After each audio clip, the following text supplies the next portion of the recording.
Programa Palavra de Fé, um oferecimento Melani Produções, fotos, filmagens e álbuns de luxo.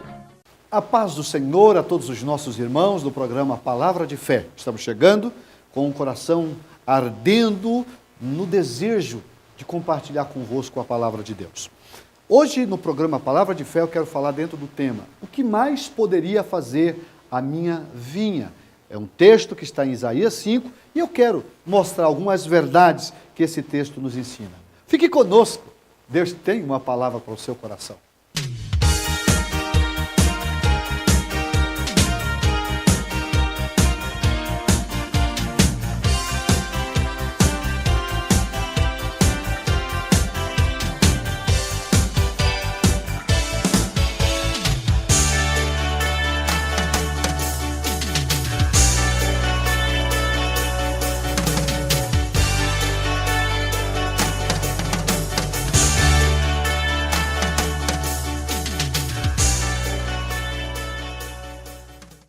Vamos ler Isaías capítulo 5, eu quero ler a partir do verso 1. Isaías capítulo 5 diz assim: Agora cantarei ao meu amado o cântico do meu querido a respeito da sua vinha.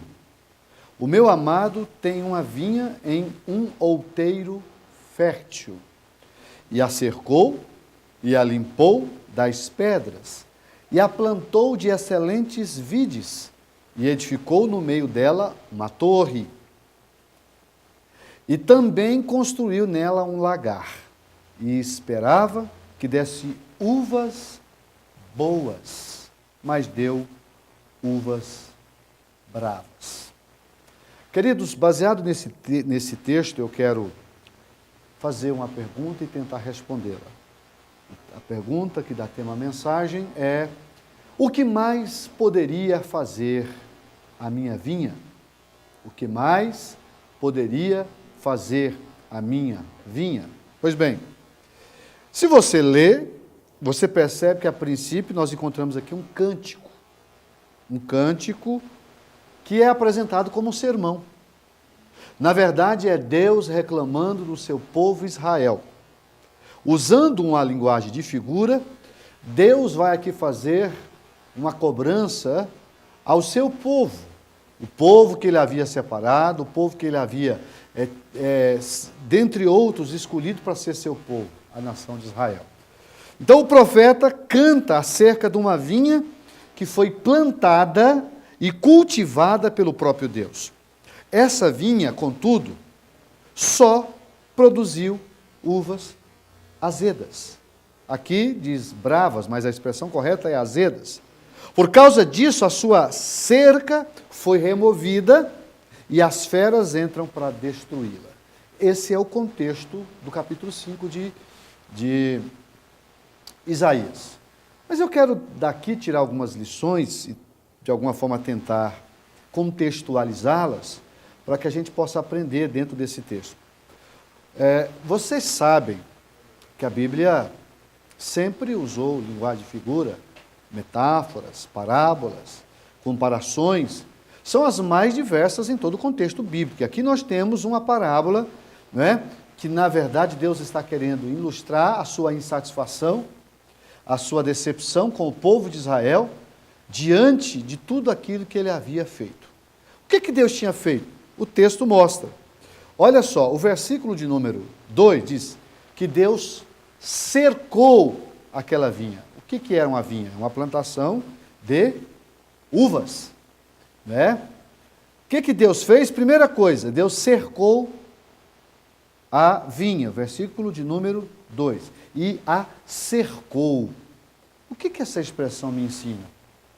Quando você cerca algo, o que você está querendo dizer com essa atitude?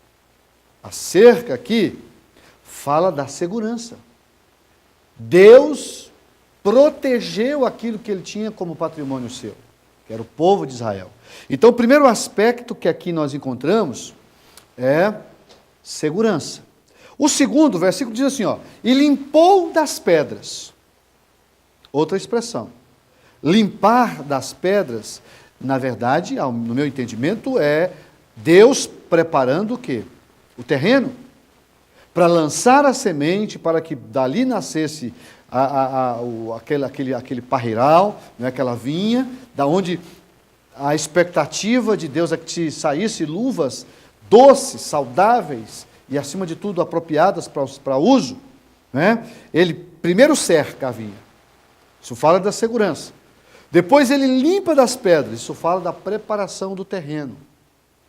Terceiro aspecto, a Bíblia diz que depois de preparar o terreno, ele planta excelentes vides ou mudas, né? E plantou de excelentes vides. Essa expressão significa que ele usou as melhores mudas de uvas. Deus tinha uma expectativa. Deus tinha um propósito. E qual era o propósito de Deus? Que ele colhesse frutas saudáveis para uso. Lembra que eu iniciei dizendo que nós estamos falando aqui de uma parábola, eu estou explicando para depois contextualizar. Então Deus está aqui usando um parreiral, uma vinha, para ilustrar, porque a Bíblia mostra o povo de Deus ilustrado das mais diferentes formas. A agricultura é uma das muitas vezes, né, que nós somos chamados de lavoura de Deus. Aqui nesse caso nós somos chamados de vinha. O povo de Deus está sendo chamado de vinha. Mas além de cercar, além de limpar, além de plantar excelentes mudas, a Bíblia diz também, olha que interessante, que ele plantou, ou que ele edificou no meio dela uma torre. Interessante isso aqui. O versículo diz, e edificou no meio dela uma torre, e também construiu nela um lagar. O que essa torre nos simboliza? Isso fala da vigilância dioturna de Deus para com aquela vinha. Deus tinha como propósito, ao contar essa parábola, de colocar ali uma torre da onde uma pessoa com uma visão privilegiada poderia contemplar todo o parreiral, toda a vinha, toda a plantação. De modo que se um animal ou qualquer coisa viesse a acontecer, eles tinham como identificar. Então, tudo isso aqui são linguagem de figura que vai levar-nos a entender o que Deus está querendo dizer com essa vinha. Eu tenho que fazer um intervalo comercial e, na sequência, eu vou começar a contextualizar e explicar o que o Senhor Deus queria dizer com essa parábola e com a sua verdadeira aplicação. Um minuto só e já voltamos com o programa Palavra de Fé.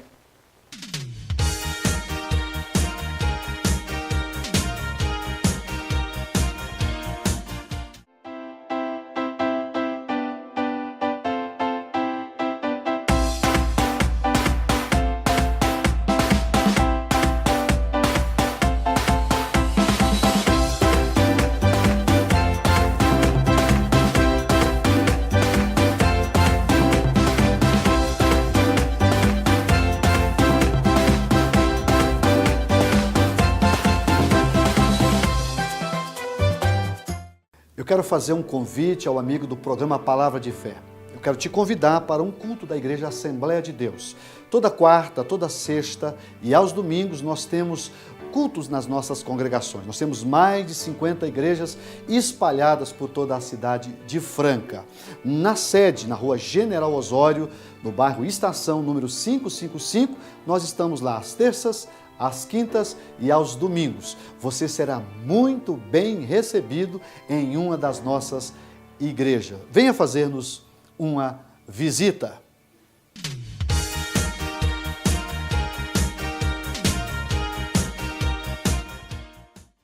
Estamos de volta com o programa Palavra de Fé.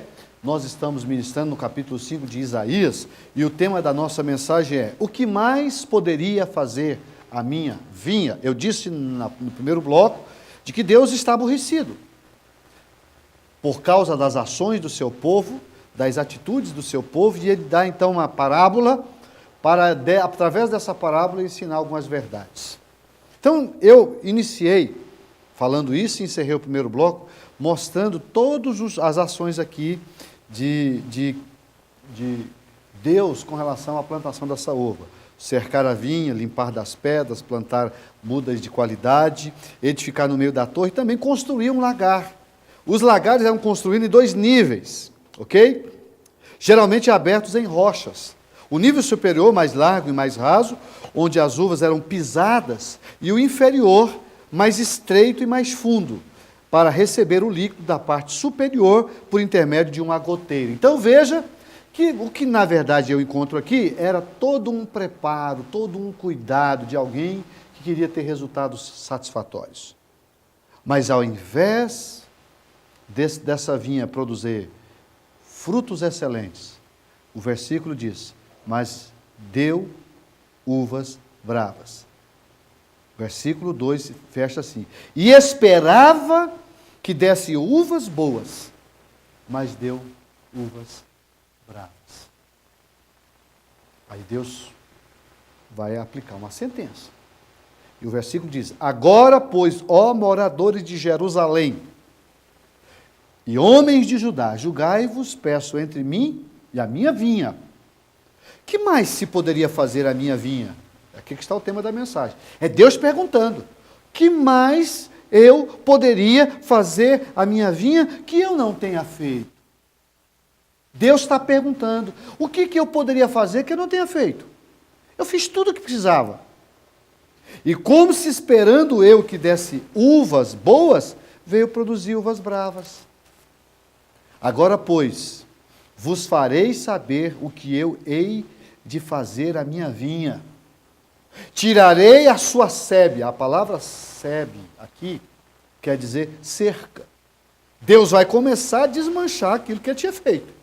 Primeira coisa que se você ler lá, ele fez a cerca. A sebe nada mais é do que a cerca, a segurança. Eu vou retirar a minha sebe para que sirva de pasto.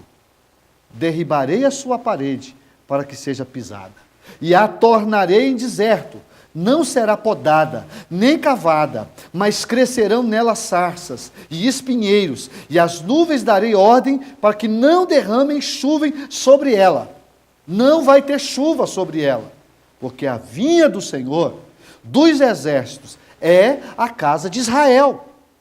E os homens de Judá são a planta das suas delícias, e esperou que exercessem juízo. Eis aqui opressão, justiça, e eis aqui clamor. A partir daí, quero que você preste atenção aqui para você entender o que Deus vai mostrar. Ele vai mostrar no capítulo 5 e depois no início do capítulo 6, 8 ais. 8 ais. Eu não posso, talvez não consiga falar sobre todos eles, mas eu quero destacar alguns ais. A partir daqui, esse ais significa juízo. Deus está dizendo que ia julgar seu povo. Por quê? Porque o seu povo não deu atenção a ele. E aqui eu já vou começar a contextualizar. Porque tudo aquilo que se aplica a Israel pode também ser aplicado a nós. Meu irmão, a melhor e mais sábia postura de qualquer pessoa, especialmente aquelas que Deus abençoa. Você já percebeu que tem pessoas que Deus abre as portas, que Deus abençoa, que Deus facilita as coisas para ele, tudo dá certo, as coisas funcionam, ele prospera materialmente, ele cresce, ele desenvolve, ele tem fartura, mas ao invés daquilo aproximar a pessoa de Deus, o que ela faz? Essas coisas fazem? Afasta essa pessoa de Deus. Então Deus está aqui dizendo que se nós não valorizarmos aquilo que Ele nos dá, vai chegar a hora que nós seremos sentenciados, que nós seremos julgados. E não esqueça de uma coisa, tem muita gente que diz, Deus não faz isso. Deus faz. Deus é amor. Mas não esqueça que Deus também é juízo. A justiça de Deus é implacável. E quando Ele resolve usar a sua justiça, não tem homem que impeça. Então, qual é o primeiro ai? Se você continuar lendo o versículo 8, vai dizer assim, ó, ai, a expressão é de dor, né? Ai, dos que ajuntam casa a casa, reúnem herdade a herdade, até que não haja mais lugar, e fiquem como únicos moradores no meio da terra. O que esse texto está dizendo? Esse texto está falando do materialismo. Esse texto está dizendo que agora, esse dia para trás mesmo, eu vi um relatório do mundo, de que aumentou o número de pobres no mundo e aumentou o número de ricos. Ou seja, a riqueza do mundo está na mão de poucas famílias. É pessoa que quanto mais tem, mais quer, e não estão dispostas a dividir, escravizam, usam o seu dinheiro para punir, para judiar, para maltratar, e cada dia mais ficam mais ricas, se tornando materialistas a tal maneira que não tem nenhum tipo de piedade. A Bíblia diz que Deus vai punir essas pessoas. É pecado então ser rico, pastor? Não, senhor, a Bíblia não diz isso. A Bíblia diz que é pecado você juntar riqueza sobre riqueza e usar ela só para o seu bel prazer e, acima de tudo, para promover o seu bem-estar, sem se preocupar com o seu semelhante. Isso é pecado. Isso é incorreto. E a gente tem que evitar. Eu tenho que fazer um intervalo comercial e, na sequência, eu quero encerrar essa mensagem mostrando mais algumas verdades dentro desse tema. O que mais poderia fazer a minha vinha? Um minuto só.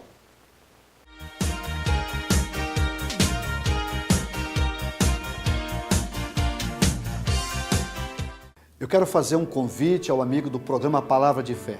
Eu quero te convidar para um culto da Igreja Assembleia de Deus.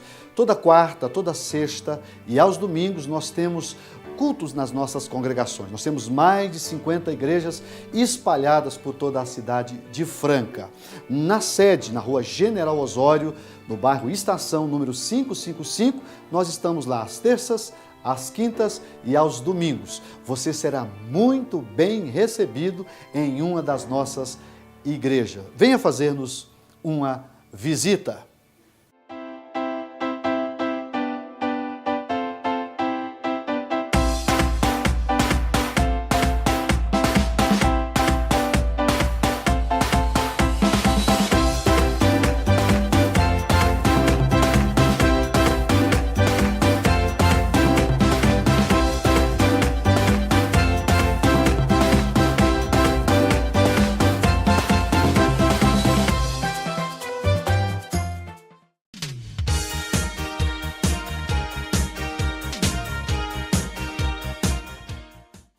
Estamos de volta com o programa Palavra de Fé.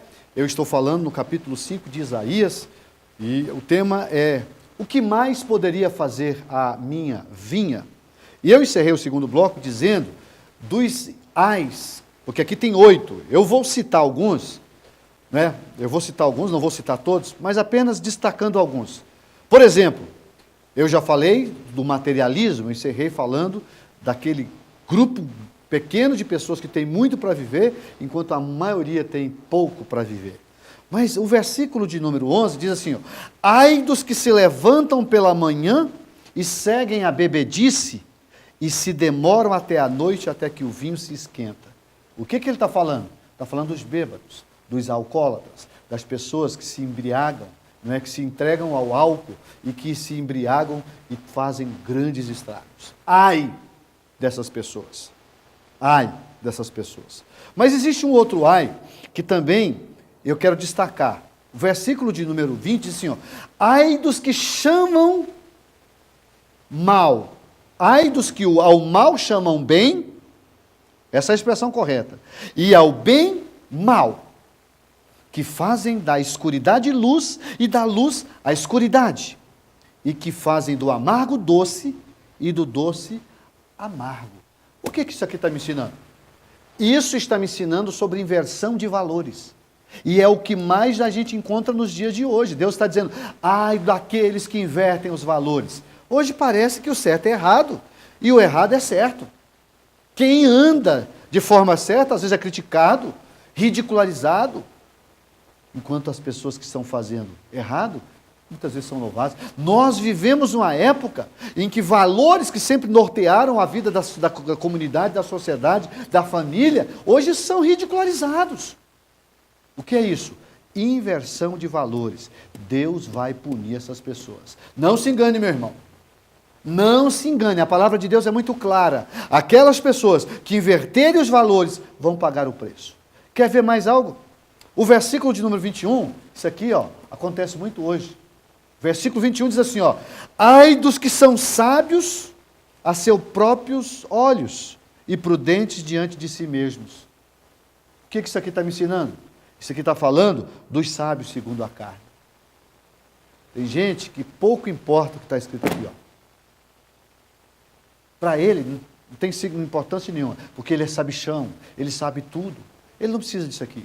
Ele é sábio segundo a carne. Só que Paulo, quando ensinou sobre essa matéria, no capítulo 1 e 2 de 1 Coríntios, ele fala que a loucura do mundo, aliás, que a sabedoria do mundo é loucura para Deus. Até porque as coisas de Deus para quem está no mundo, que não tem o Espírito Santo, é loucura. Então, meu irmão, se você quer ser sábio, seja sábio segundo Deus. Busque a orientação do Senhor. Busque a orientação do Espírito Santo. E aí eu podia continuar falando de vários ais, mas eu preciso encerrar, e aí eu tenho que entrar no capítulo 6. E o capítulo 6, sabe qual é o oitavo ais? Eu não falei de todos, eu falei de alguns. Sabe qual é o oitavo ais? Ai de mim. Ai de mim. O próprio profeta, no capítulo 6, ele vai ter uma visão. Deus vai se revelar a ele. O versículo 1 diz: no ano em que morreu o rei Uzias, eu vi o Senhor, Isaías está dizendo, assentado em um alto e sublime trono, e o seu séquito enchia o templo. Né? E ele viu os anjos, os serafins estavam acima dele, cada um tinha 6 asas, com as 2 cobriam, o rosto com as outras 2 cobriam, os pés e com as outras 2 voavam. E clamavam uns aos outros, dizendo: Santo, Santo, Santo, é o Senhor dos exércitos, toda a terra está cheia da sua glória. Se você continuar lendo, o versículo de número 5, diz assim, ó: então disse eu, ai de mim, que vou perecendo, porque eu sou um homem de lábios impuros, e habito no meio de um povo de impuros lábios, e os meus olhos viram o Senhor dos exércitos. Isaías entrou em pânico, desespero, quando ele viu a grandeza, a revelação de Deus. E aí ele conseguiu enxergar o seu estado espiritual. E é aqui que eu quero concluir dizendo o seguinte: não adianta eu apontar o dedo para os outros e deixar de apontar para mim. O texto está dizendo que eu preciso ter uma experiência com o Senhor. E o próprio profeta está dizendo: ai de mim, que vou perecendo, porque eu sou um homem de impuros lábios, ou de lábios impuros, e habito no meio de um povo de impuros lábios, e os meus olhos viram o Senhor dos exércitos. Mas olha que lindo, mas um dos serafins voou para mim, trazendo na sua mão uma brasa viva, que tirara do altar com uma tenaz, e com ela tocou a minha boca. Aleluia! E disse: eis que isto tocou os teus lábios, e a tua iniquidade foi tirada, e purificado o teu pecado. E após essa purificação, após o perdão do pecado de Isaías, Deus faz a pergunta: quem há de ir por nós? O versículo de número 7, versículo de número 8, depois disso ouvi uma voz do Senhor que dizia: a quem enviarei, e a quem há de ir por nós? Então, o profeta, que agora estava purificado, disse: eis-me aqui, envia-me a mim. Meu irmão, que Deus possa me ajudar, que você possa fazer jus ao investimento, assim como Deus investiu na sua vinha, o povo de Israel, e eles não valorizaram. Vamos pensar: Deus investiu em mim, Deus investiu em você, Deus investiu em nós, então vamos valorizar esse investimento. Vamos produzir bons frutos e frutos dignos de arrependimento, que, na linguagem de figura, as uvas não sejam bravas, azedas, mas que sejam uvas doces para a glória e louvor do nome de Jesus. Fique com essa palavra e vamos orar para Deus nos ajudar a ser uma vinha produtiva. Vamos falar com Ele.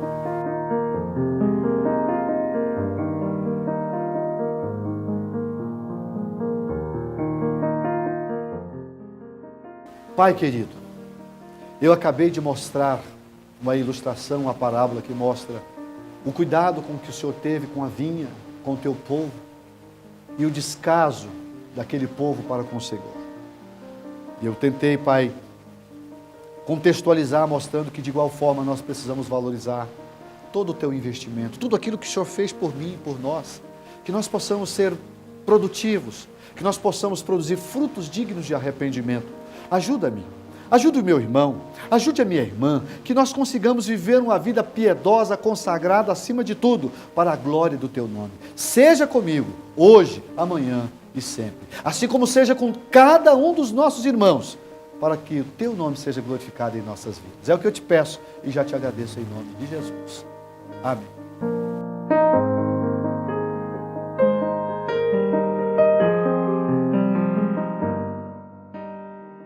Estamos terminando o programa Palavra de Fé. Eu espero que você faça jus ao investimento que Deus fez em você. O investimento maior que nós poderíamos receber. Jesus no Calvário nos dando salvação. Então que você valorize tudo isso, porque Deus fez um grande investimento. Eu quero aproveitar o momento para me despedir e desejar a você e a sua família uma semana maravilhosa. Que a mão do Senhor possa estar sobre a sua vida e que sempre nós estejamos à disposição do Deus que nós servimos. Fiquem com Ele e até o próximo programa.